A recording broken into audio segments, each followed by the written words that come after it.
കഴിഞ്ഞ കളിയിൽ അതിശക്തമായി വിജയിച്ചു തിരികെ എത്തിയ എംഐക്കെതിരെ SRH ഒന്നും ചെയ്യാൻ പറ്റില്ല. കഴിഞ്ഞ കളി എന്തോ ഭാഗ്യത്തിന് അഭിഷേക് ശർമ്മന്റെ 4 അടിയിൽ നിങ്ങൾ ജയിച്ചു. ഫുള്ള് പറഞ്ഞു ചങ്ങായിമാർക്ക് ഓടാൻ അറിയാത്തോണ്ട് റണ്ണൗട്ടൊക്കെ ഞങ്ങളെ ആൾക്കാർക്ക് ഓടാൻ അറിയാത്തോണ്ടല്ലേ, അല്ലെങ്കിൽ നിങ്ങൾ കഴിച്ചില്ലാവുന്നില്ല. ഞങ്ങളെ തന്ത്രങ്ങൾ ഉപയോഗിച്ച് ക്യാപ്റ്റൻ ഹാർദിക് ഇത്രയും തോറ്റു വന്നല്ലേ നിങ്ങളോ നിങ്ങൾ ജയിച്ചാ ഞങ്ങൾ അടിപൊളിയായിട്ട് തോറ്റീന്ന് അല്ലേ, അടിപൊളിയായിട്ട് ചേസ് ചെയ്തില്ലേ. കേസിനാണ് കേസ് കൊളായത് നിങ്ങൾ നോക്കണ്ട. ഫസ്റ്റ് കളിയിൽ നിങ്ങൾ ജയിച്ചിട്ടുണ്ടായിരുന്നു, പിന്നെ നിങ്ങൾ ഫുള്ള് 150 പോലും അടിച്ചാൻ പറ്റാതെ നിങ്ങളെ 300 അടിച്ചിരുന്ന ടീം നിങ്ങൾ ഇപ്രാവശ്യം 300 ഇല്ല 200 ഇല്ല. ഞങ്ങളെ കാര്യം കട്ടപ്പൊക്കെയാണ്. ഞങ്ങളെ ശർമാജിക്ക് വേട്ട ഇന്ന് സൂപ്പറായി. നിങ്ങളത് വെറുതെ പേരിന് മാത്രം ഒരാളെ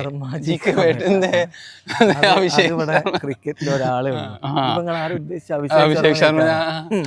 അഭിഷേക് ശർമ്മന്റെ ഷോട്ടൊക്കെ ഒരാളെ സംശയമുള്ളൂ.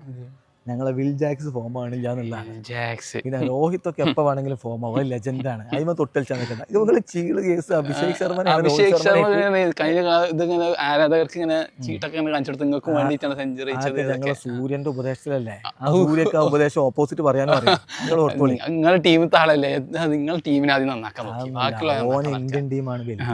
അതുകൊണ്ടാണ് അവൻ ഇങ്ങനെ കണ്ട സൂര്യ എന്നൊക്കെ വേറെ ലെവലാ. അങ്ങനെ മനസ്സുള്ളവരൊന്നും കിട്ടൂല.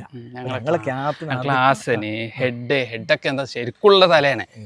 എന്ത് കളിയാണ് ശരിക്കുള്ള തല അവിടെ ചെന്നൈയിലുണ്ട്. കഴിഞ്ഞ കളി മൂപ്പര് ജയിച്ച് കാണിച്ചിരിക്കണേ. ഞങ്ങളുടെ ഒറിജിനൽ ശർമാജിക്ക് ശരിക്കുള്ള തല ഞങ്ങളതിലാണ്. ഷമി ഇവിടെ റെക്കോർഡൊക്കെ ഇട്ടിട്ട് 75 കിട്ടി. അത് ആ ഒരു ദിവസത്തെ പ്രശ്നം കൊണ്ട് ഒരു കളി കൊണ്ടൊന്നും ഈ സീസണിന്റെ മൊത്തം കളിയും കിട്ടലാണ്. പിന്നെ ഇന്ത്യന്റെ ലീഡിംഗ് ബോളറാണ്. ആയിരുന്നു അല്ലല്ല അങ്ങനൊന്നും അല്ല. മൂപ്പര് ആ ഫോമിലേക്കാണ് തിരിച്ചെത്തിയാൽ പിന്നെന്താണ് ഒന്നുമില്ല. ഞങ്ങൾക്ക് പറ്റിയില്ല സൂര്യ.